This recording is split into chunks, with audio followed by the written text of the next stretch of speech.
Are you a trans woman? Well, I want to make this very clear. Are you a trans woman? Listen, Section 13, right? Article 13, Section 1 says if you identify as a woman, then you're allowed to play. Have you heard about a potential ban of you ever attending another WNBA game? Adam should come out, and Kathy. I like both of them a lot. Women can there's no transgender people going to play in the WNBA. If you don't like it, kick rocks. We're not going to discuss it anymore. This shirt was on popular demand. People wanted the shirt. They saw the basketball player wearing the shirt. It's available to you.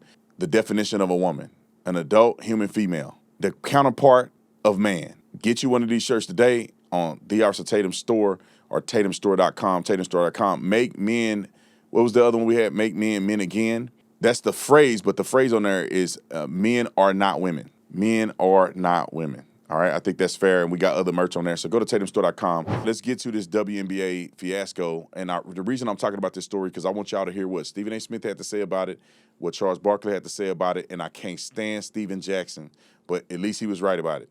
Roll the clip. The WNBA reportedly says former NBA players Enes Kanter Freedom and Royce White are ineligible for the 2027 WNBA draft.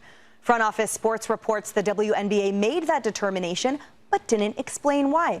The league's unnamed sources dismissed the duo's draft declarations as, quote, simply publicity stunts, saying they don't want to give oxygen to an effort to mock or demean the league. The WNBA has seen nothing but controversy over the past few months, from protests over male inclusion in the female sport to the league not defining what a woman is.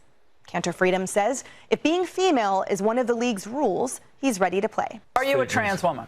Listen, Section 13, right? Article 13, Section 1 says if you identify as a woman, then you're allowed to play. So you are identifying as a woman tonight? I identify as a woman, sure, yes. Okay. So I can play. But they're never going to let you play. Why not? I mean, that's the rule. That's the rule that they put, and I'm just following the rules.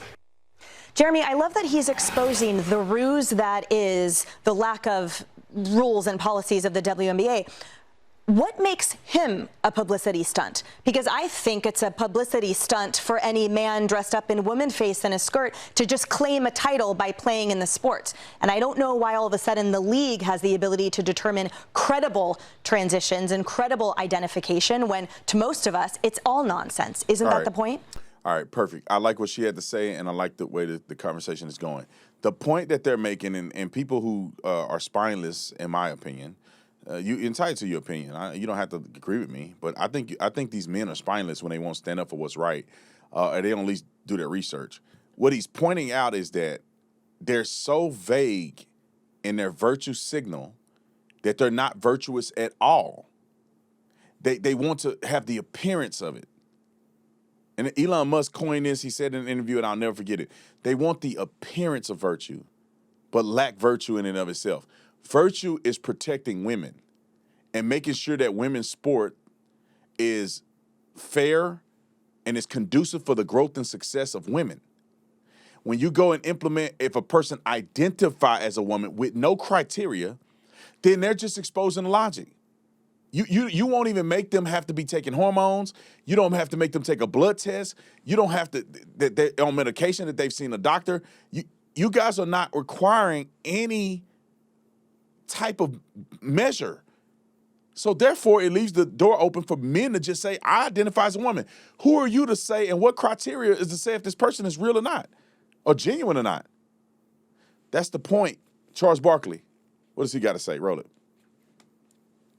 I always support the gay community. I always support the transgender community. I got none but love and respect for gay people and transgender people. But under no circumstances do I think men should play against women. Zero. I'm disappointed in Adam Silver and Kathy, the commissioner.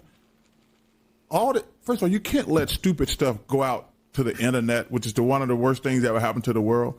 They should have come out 2 weeks ago before all this, because people are looking for attention now. Just say, including this guy. But he has a point, though, because Kathy and Adam haven't said, hey, it's in the title, WNBA. We're not going to have transgender people in the WNBA, and we're not going to discuss it again. That's what Adam and Kathy should have done 2 or 3 weeks ago before they turn it over to the internet and every fool, idiot, and jack to have an opinion on. Adam should come out, and Kathy. I like both of them a lot. Women can own. There's no transgender people going to play in the WNBA. If you don't like it, kick rocks. We're not going to discuss it anymore. And Enes is trying to get attention because listen, if he did all the operation things, no, we're not doing that either. The WNBA is for women. And listen, this is the last time we're going to discuss it. We're not going to turn it over to the fools on the internet. We're not going to turn it over to Congress and things like that. The WNBA is for women only, period. We're not going to discuss it again. I would love to hear more of that, but y'all can go watch it on their channel. But I think Chuck had a point. Like, I support people living who they want to be. I don't agree with it, but I support you doing your thing, man. If you happy, I'd rather for you, because that's between you and God. I'm not your God. So I'm just having an opinion. I'd rather you be happy and you deal with that with God than for you to be living miserable and go jump off a building or something, or you hate your life and or you destructive to other people. Go live your life. You have free will. As long as you're not hurting children, 2 consenting adults can go and marry each other or claim they married or whatever you want to do. I don't care. That's not my battle. And I support, I got people that I know that I love that are gay. That's between them and God. As long as you ain't trying to touch my booty, then I don't care. You be nice to me, I'm nice to you. Trans people, I don't got no problem with you being trans. I think some trans people are genuine.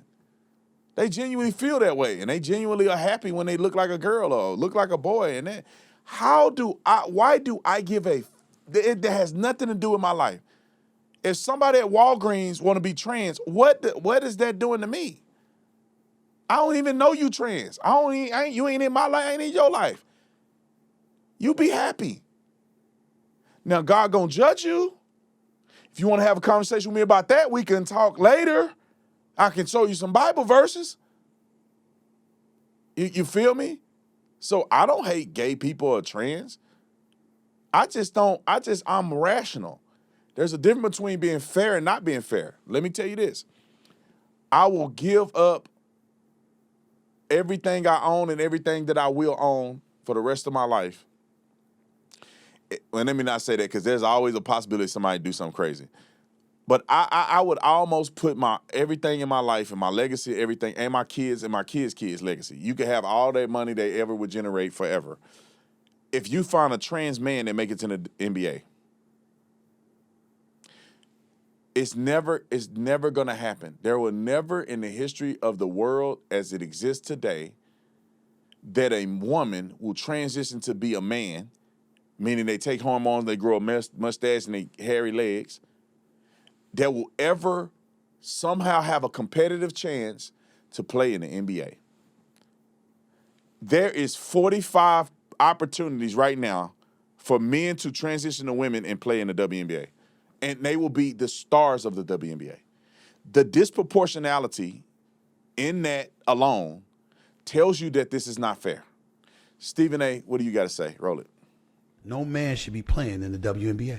No man should be competing against women in female sports. We got to stop it. Men should play against men, females should play against females, and transgenders should play against transgenders. Simple. That's not being anti-trans. That's being pro-female. Stephen Jackson, I hate to put him on the screen, but he did make a good point here. Roll it. Man, y'all got to stop the clown shit. I got daughters. I played basketball on the highest level. One on the highest level. Matter of fact, I won on every level. There's no woman that could ever play in the NBA, bro. Ever. And we've had some great women basketball players, but none of them were good enough to play in the NBA because it's men.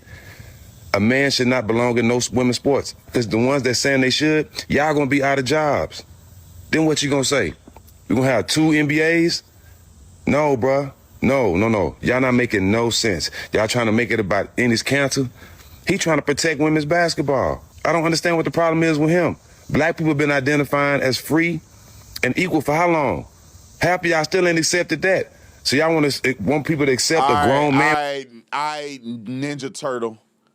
They can't stay right. He could have just stayed with the women. He talking about black people identify as free. We ain't free? We ain't free. Shut your silly self up. All right, ladies and gentlemen, I got to get up out of here. I got to make a phone call. I love you guys. I appreciate you. Thank you for watching Officer Tatum. Make sure you subscribe to my Substack. Go to Substack, download it now. Subscribe to The Officer Tatum. Love you guys. We're out.